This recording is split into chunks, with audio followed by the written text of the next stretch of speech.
Get promos and discounts from Filipino startups. Check out our partners at the description.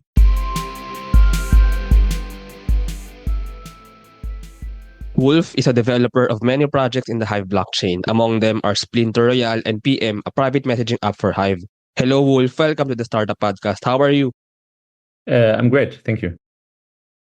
Yes, I'm very grateful actually to have you here. So we got connected through Chris Rice, and Chris mentioned that you're one of his favorite developers in Hive. So yeah, and here in the conversation, I actually want to know like these projects that you have done and your history, your experience in Hive. So can we know about the projects that you have done so far in the Hive, Wolf?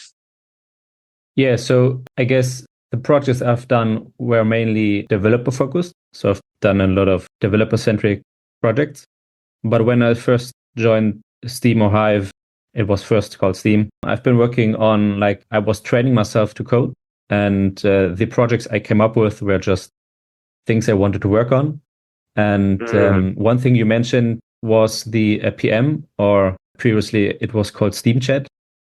And the idea was to create messaging on the blockchain. So when you were doing a transfer, you could set a memo and you could encrypt it. And on Hive or Steam, there's like the idea of just sharing messages via transfer because it's decentralized. Yeah, so I worked on that. And it seems that Chris used part of that and created another project, which is really cool. Yeah. Yeah, I think in Dbuzz, I think they use PM. So it's actually nice that you develop these tools, and a lot of people or a lot of founders, a lot of creators, other creators in the Hive blockchain can use these tools that you have done in the past. So that's actually what I like best about the Hive blockchain, about Web3. Sort of, I mean, different founders, different creators can make their products, can make their tools, and they can actually share, and they actually share this for others to use and for the whole community to benefit. But yeah, let's talk more about that, like the Web3 community, about Hive. But let's go first to one other project that you're currently working on right now, or you've been working on recently, Splinter Royale. So can you know more about this? Yeah, sure. So Splinter Royale is a game that is currently consisting of an auto chess battler, and is also reusing some of the cards from Splinterlands. So it's a cooperation between our own cards and ideas and building on top of another Web3 game. Yeah. Can we know again about on like how this works? I mean, can you just share a bit of a picture on how people can play Splinter Royale so that our listeners can appreciate this? Yes, of course. So the game is very simple. Basically, you're getting 3 random cards at the beginning of a game, and you need to decide which card to buy, and each card costs 3 gold.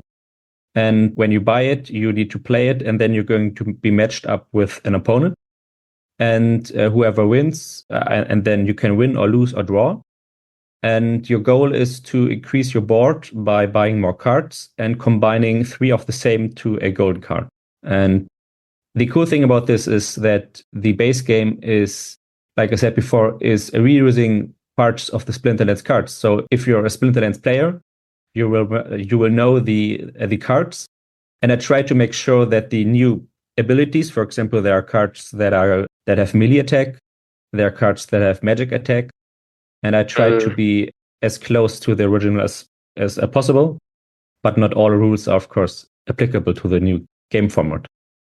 Yeah, I kind of see the analogy. I'm pretty sure you know this. So I'm pretty sure you know Clash of Clans, and I remember there's a game, Clash Royale. So I think it's kind of similar on how you like extended the game.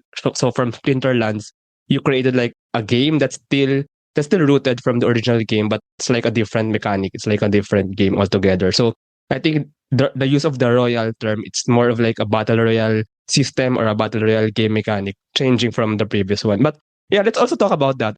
It's also very interesting because Splinterlands is actually one of the most famous Web3 games in Hive, or probably the most famous. And you also worked at Splinterlands before. So can you share about working as a game developer in general in Hive?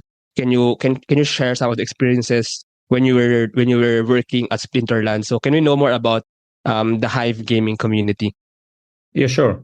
So what I like about Hive in regards to gaming is that it is very much open. So for example, when you work with Ethereum or EVM chains, then you've got these these very strict rules of like the code you can use. You have to write smart contracts and they need to be audited. But on Hive, much of the stuff, much of the code can be self-conscious. So which means you have a lot of freedom to create the game logic as you want, and then you can utilize the blockchain where you need it.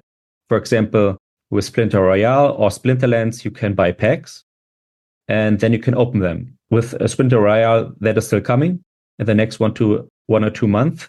But the idea is that when you open them, there's a transparency that we are not rigging it.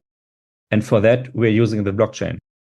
And that's a cool thing, that when I tried to see if I could replicate some of the logic on Ethereum or Arbitrum, that wasn't really possible without using an oracle, because the block hash that is being used to generate the random outcome of a pack is, when I have a smart contract and I try to get that block hash, another smart contract can get the same one in the same block. So it can check, okay, get a good card.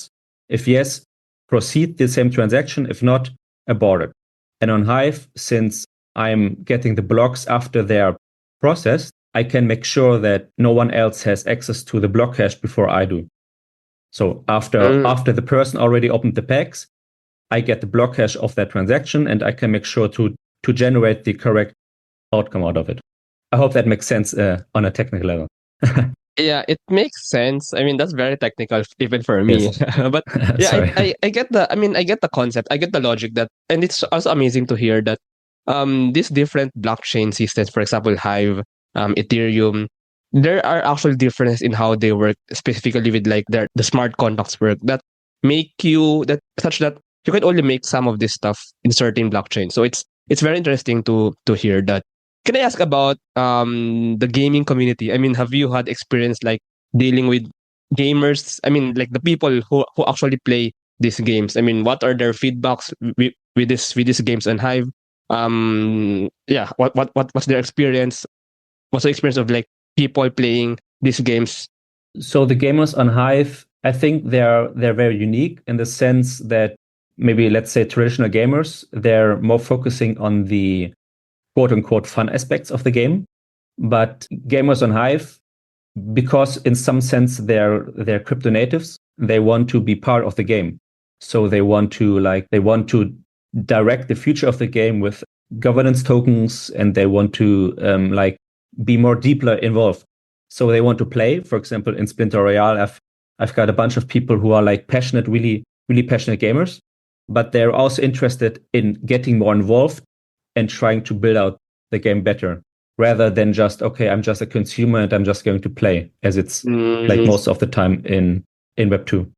Yeah, and wow, I mean that's really Web3. I mean that's the whole essence of Web3. I mean, when the community, when the players actually have a say through these governance tokens, through their governance tokens, through the governance mechanisms on like how the game will develop in the future. Because it's actually correct when we come to think of it, like there are some Web3 games that are actually sort of Web2 games, because the players just play them for like the rewards, for like the possible money that they can earn, possibly for the fun, but they don't actually partake in its Web3 aspect. But hearing this, it's actually nice that these games, there are developers, but on how these games are developed are actually somehow also voted on or shaped by the community. So what do you think of that? I mean, what do you think of that aspect in comparison with other Web3 games?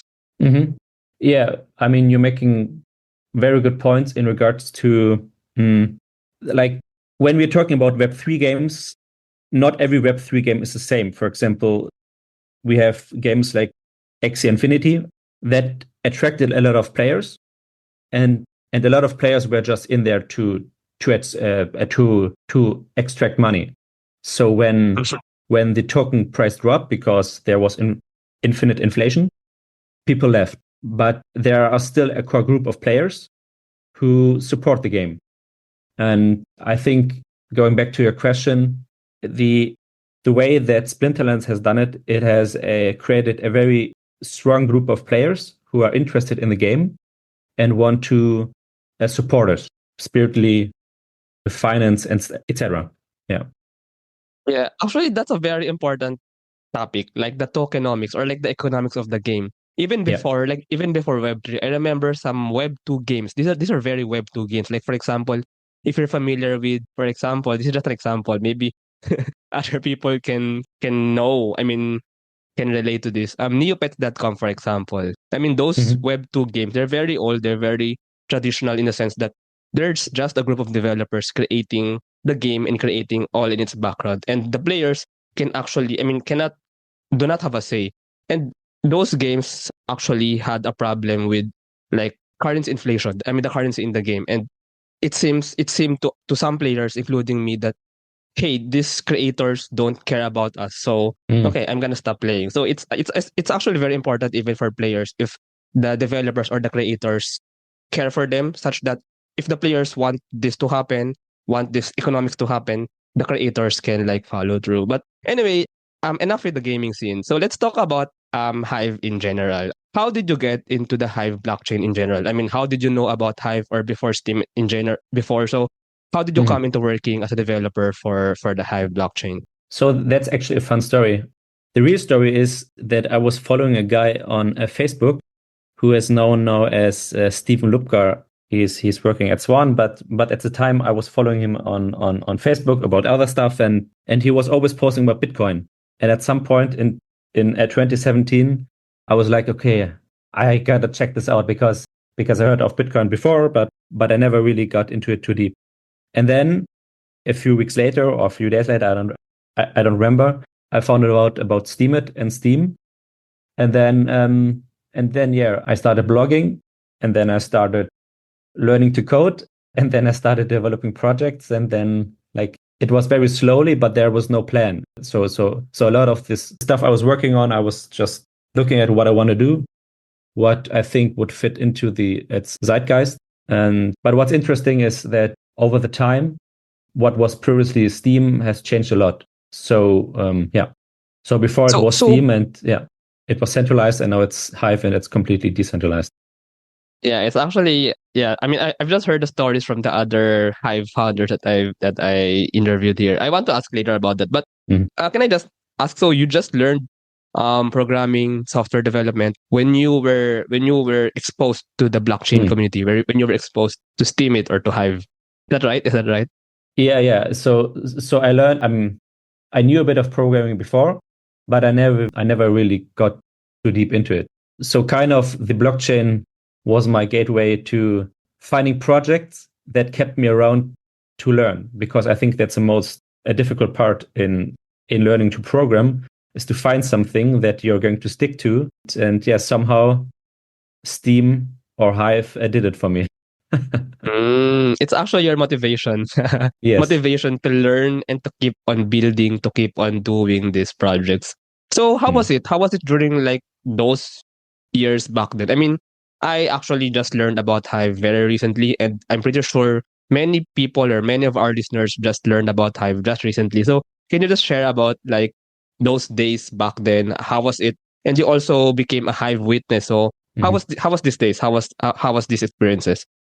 So in the beginning of Hive or Steam, I mean, a lot of things were different because there was still the net and Dan around, the founders. Or when I joined, Dan was already gone, but net was still there. And there was a centralized company in front of it. But yeah, I joined, and then I started building a project which was called Smart Steam. And that got popular really quick, but it was also kind of controversial because it was providing a service which was leveraging a feature of the blockchain, which some thought it shouldn't be done, like buying votes, or like there was a question, should people buy votes? But that was kind of my first project where I learned to code. And then in the start of 2018, I wanted to learn more about becoming a witness, and I started my campaign. So I also built a lot of projects, a lot of tools in that time for witnesses, and yeah, and I became a witness. So maybe I can talk a bit more about what a witness is, or yeah, sure. Okay, so basically, a witness is what you would call a validator on other blockchains. On BTC, there are the miners. On Solana, they're the validators. On BSC, they're the validators. So basically, they're the people who are running servers who are part of the governance system. So that is important to make sure that everything that is going on is secure and your funds are secure. And the cool thing about Hive is that it is like completely decentralized. So in the beginning there was a Ninja stake, and the way it worked was the company who founded it created a bunch of tokens for themselves.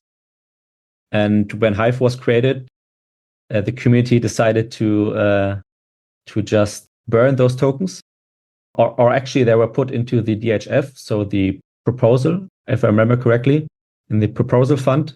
So which means that the blockchain is one of the only ones that is like completely decentralized, no VCs, no ninja mines.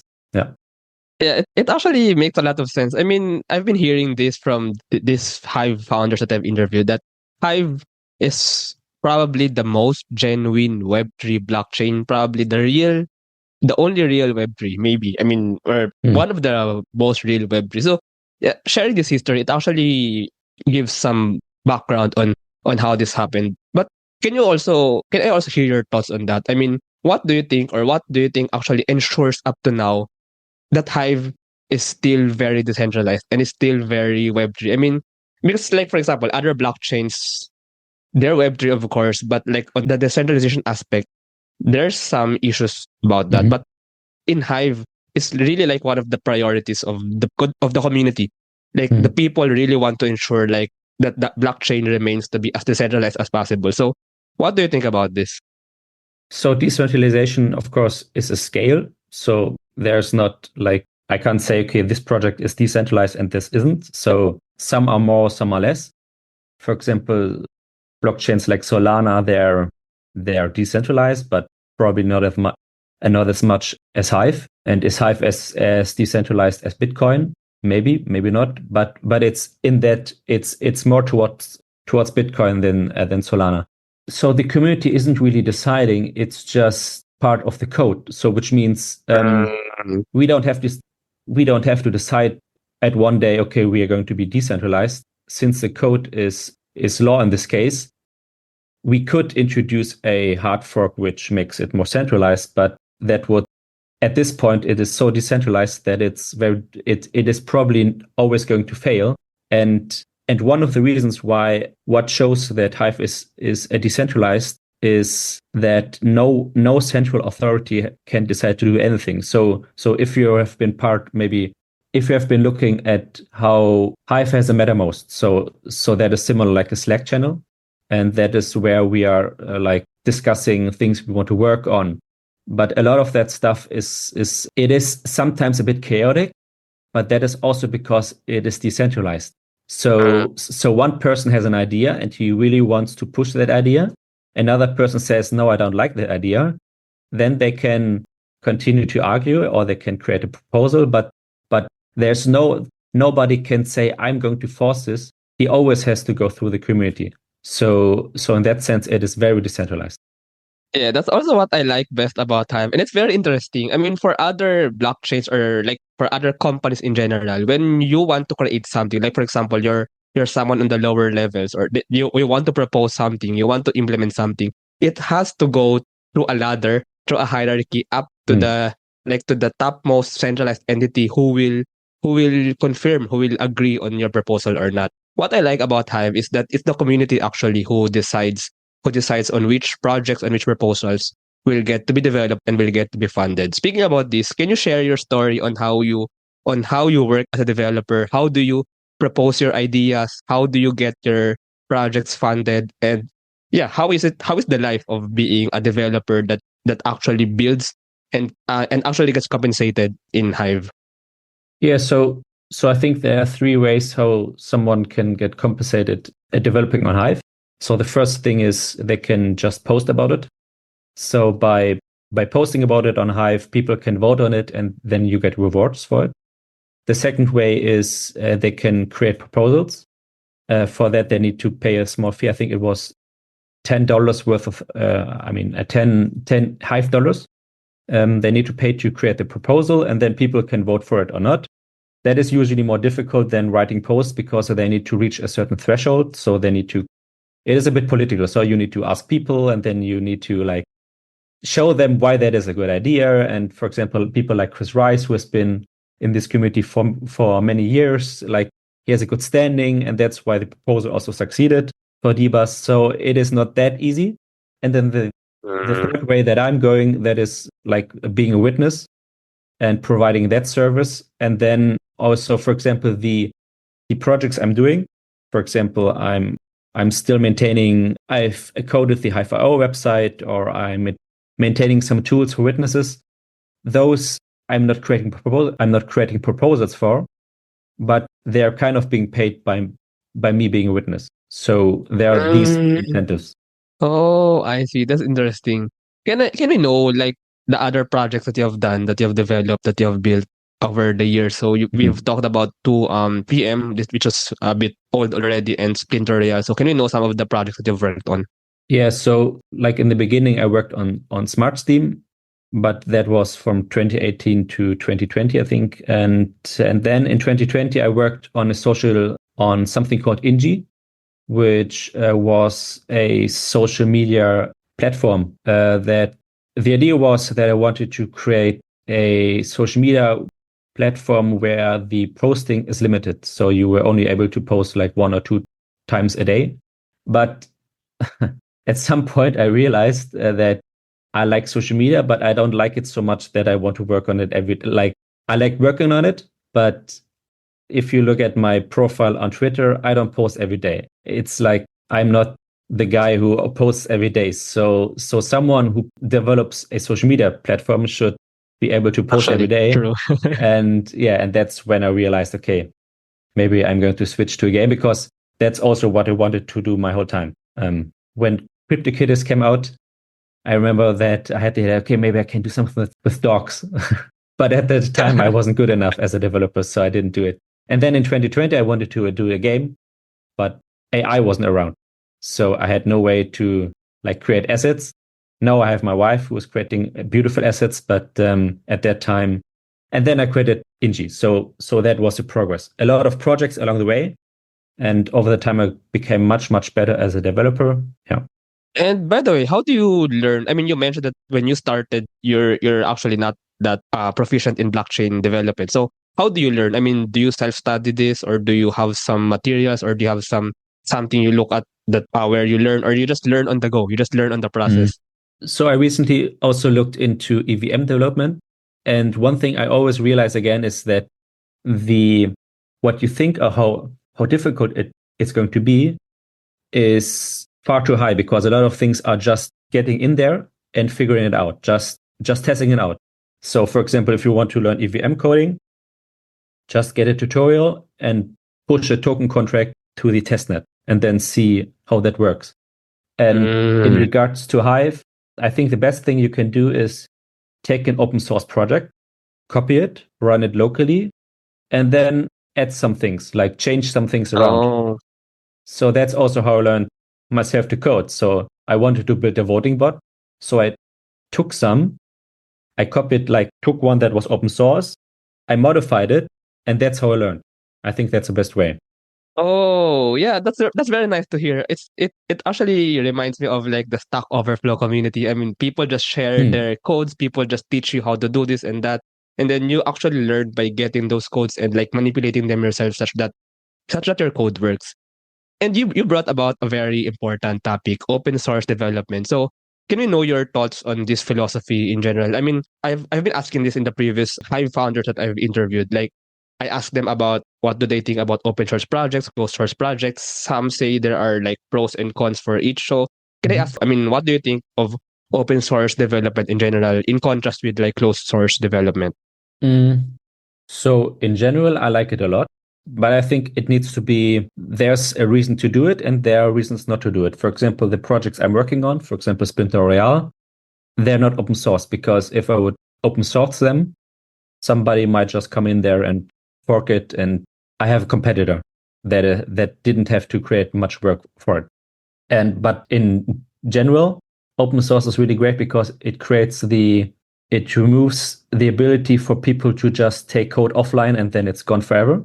So it is very transparent and fair, and that is very crucial for blockchains, because or for smart contracts. For example, at some point when we're in Splinter Royale, so the goal is for it to become completely decentralized. So there are other games that are already on chain, but so far it is closed source. But the goal is to be it open source, whether it's their own validator system or whether it's on smart contracts. But at that point, it needs to be open source, because if people are supposed to run it, it needs to be open source. So there are use cases where I wouldn't put it open source, maybe never, maybe at some point, but especially when it's projects that, for example, are funded via Hive, to make sure that people in the community have access to it, they should be open source. Yeah, those are actually good points. And I have two questions from that. First, what do you think about the Hive community in general? Like the other founders, the other creators, the other devs? Because I hear that the Hive community is very friendly, very cooperative, very very helpful to each other. So can I know your thoughts on the Hive community in general? Yes. So for me, the Hive community is a bit like a family. So every year there's this Hive Fest that is being organized by in the past often by Roland. Last year it was in Mexico, and this year I don't know where it's going to be. But whenever I'm on there, the last time I was on there, it was in Amsterdam. When you see the people face to face, you get a different impression. For example, in the past there were like people I had like stress with or like confrontations with on the blockchain, and then I'm like, oh, you're whoever I had conflict with. So it's like in that sense, it's a family where, of course, you have your conflicts, but the bonds are much stronger. But of course, there are also, like in every family, there are those that you get along with very good, and then there are those that you just have problems with, but that's normal. Yeah, and this is actually a very important concept in blockchain as a whole, because I believe that blockchain is not just a technology, it's not just a simple thing. I mean, it can actually dictate how, correct me if I'm wrong or correct me if I'm overthinking this. It can actually like give a say on how the overall society will grow in the future. I mean, should society be centralized? Should society be decentralized? And how should society deal with conflicts, with forming a consensus given differing views, differing votes, different amounts of votes, for example. So speaking about this, what do you think the direction should Hive take? Should Hive continue this current very decentralized status, or do you have any other perspectives in mind? Or basically, what do you see for Hive in the near future or in the far future? Very good question. So I think the path is clear in that sense that Hive is supposed to be decentralized, and that is also one of the key values that Hive has. So because it is decentralized, and you can't buy that. Solana can't buy that. They're VC funded and they're centralized to the core. Bitcoin is decentralized, but you also can't buy that because Bitcoin was founded at a time where nobody knew what crypto or stuff like that is. And one direction I would like to see Hive more, and that's of course just a single opinion, and that's where like the family aspects go. Some have a different opinion. I have this opinion, but on a technical level, I would like to see more interoperability between Hive and EVM, because I believe that similar like in programming how JavaScript is the go-to coding language for people, Python, JavaScript, EVM is like the interoperability layer for blockchains. So while Hive has this very, very strong decentralized core that you can't buy, that is so super important for the future, it is like its own silo with its own development tools, which is great because it offers me a lot of freedom to code however I want. but it would be great to tap into the EVM stuff. So in 2020, before BSC launched, I knew that EVM was the right route. And it's not easy, but I think that would be one way I would like to see Hive develop. It's actually nice to see that. I mean, the blockchains can cooperate, not maybe in a full communication, but maybe like the development of these tools, development, I mean, basically interoperability in general. But how do you see like the community of Hive to be growing? I mean, it's not easy to get more people in the Hive blockchain or into blockchain in general, because there has to be like a certain principle or belief maybe in these people to like embrace the decentralization aspect, or that, I mean, that concept. So how do you think should Hive grow? I mean, should it continue on spreading the value of decentralization? Should it work that way, or what do you think? That is a very good question, because that is also one topic where the opinions divide. For example, there are people, what I can understand, that are like, for example, we have this campaign where football teams in Venezuela are being supported, or I don't know if it's Venezuela, but there are like football teams in Latin America who are being supported with trickers, or there are wells with water are being built in Africa, and they're being sponsored by Hive. So that's one way to do it. Now, I'm a developer, and I've got, of course, maybe a different set of ideas, because what I would like to see is, one, of course, the focus on the core group, and two, I believe that app developers and games and apps, they're the ones who can bring in people who don't even need to realize that they're on Hive. They just realize, I can open packs, and I'm not being scammed by people who are rigging it. I can own my assets. And once people realize, oh, I'm on a blockchain, it can grow. But I don't think it need to grow like, we don't need meme coins to be able to grow. We just need to make sure that we are growing in a very healthy way, and to make sure that our foundation is strong. We are not being corrupted by greed or something. We just want to build something, and we want to onboard people. Yeah.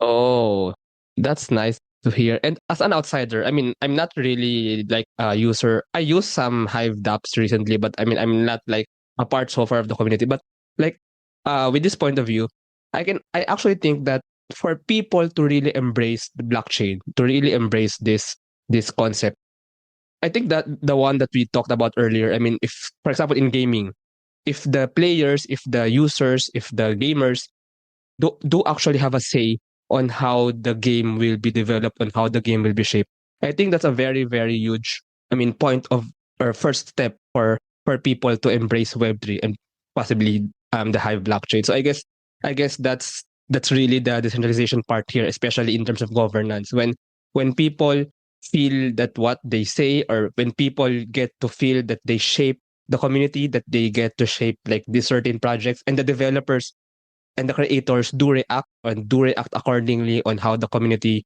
says, I think that's what can make the community larger. So yeah, thank you very much, Wolf, for sharing your thoughts, and for sharing actually your story on Hive, and for sharing the projects that you've been building. It's very nice to hear all of this. If our listeners want to know more about you, you actually have very nice thoughts, and it's actually very nice to hear this. Maybe you can invite them to follow you on your social media channels, even though you're not that much of a social media person. But yeah, maybe you can invite them to check more about what you do. So maybe you can lead them to some platforms, or basically tell them how they can know about you or the projects that you're developing. Yeah, of course. So my Twitter handle is NFTimo. So NFT and emo, NFTimo. The website for Splinter Royale is splinterroyale.com. And my Twitter handle is, my Hive handle is The Real Wolf. So you can go to peaked or peaked.com at The Real Wolf. Yeah.